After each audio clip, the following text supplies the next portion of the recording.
Hi, welcome to Jurassic World Life Lessons. And we are talking about the Lost World films, some of the lessons that we can learn from that, some of the ideas that we can kind of take out of those films and kind of embrace and hold in our own life. Now, this one is going to be painfully obvious, but you can't watch the films without being reminded of this. And so the life lesson I would simply give to you is simply this: we need to respect the animals and the creatures that God has placed on the planet. Now, I know that sounds very social to you. Maybe that sounds like a form of activism, but that's really not the case at all. It is a desire to make sure that we're aware that as the crowning jewel of God's creation, man, we have a responsibility to care for this gift that He has given us, this planet Earth, including the animals that are on it. In the films, Owen is a animal behaviorist, but he trains raptors. And one of the most amazing things in the film to watch, and it's really cool the way they wrote it in the storyline, is he trains velociraptors. And actually, at some level, establishes a bond with the strongest member of that velociraptor group, Blue. And then, as he explains it, then he became the alpha. Not Blue, but Owen became the alpha. And as a result, the other velociraptors would follow Blue's lead. Interesting twist. But in doing so, he explained it over and over again, is that he and that velociraptor have a mutual respect for one another. Now, that's silly, of course, because, you know, it's a dinosaur. We know that that's not real, or it wasn't real in the film. But they use that idea to convey a lot of things.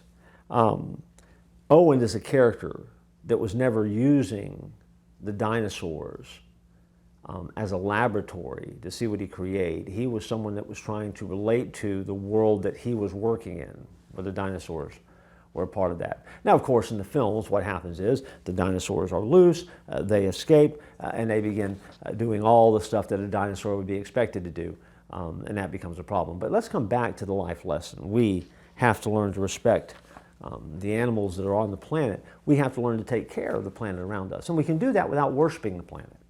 Why? Because we remember who we are and how God has made us, and the responsibility that God has given us is to care for this world around us. The Bible says that man was given dominion over the earth, and we have the task, the role, to use that power and responsibility wisely. And so, is it possible to take care of animals and take care of the planet without worshiping it? Yes, it better be, because your job and my job, if we're followers, is to be worshiping God. And when we worship Him, then we want to do the best job we can with the things that He has entrusted us with. And He's entrusted us with this world around us. And so, it's nothing that we have to be crazy about. It's something that we do have to be very purposed in doing. And have a mutual respect for that fine balance of life in this world that surrounds us. When we do that, we find ourselves to be very successful. We find ourselves looking at the resources around us and knowing the best way to use them. And we live in a day and age where there's always someone out there trying to tell you or alarm you about what's going to happen next, what needs to happen on the planet. Here's what I can tell you for certain: most of those people don't have any idea what they're talking about. Usually they're driven by some type of political, social agenda. And here's who they don't care about with their political and social agenda. That's you, and that's me. Frankly, that does irritate me more than I want to admit in this particular series. But what I do know is this: that we do have an accountability before God as to what we do and how we relate. That includes the world around us.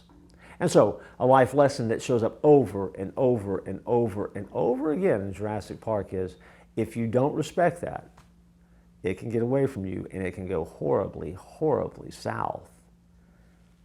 As they explain it, it starts with ooh and ah, and then it ends up with screaming and hollering, and we don't want that.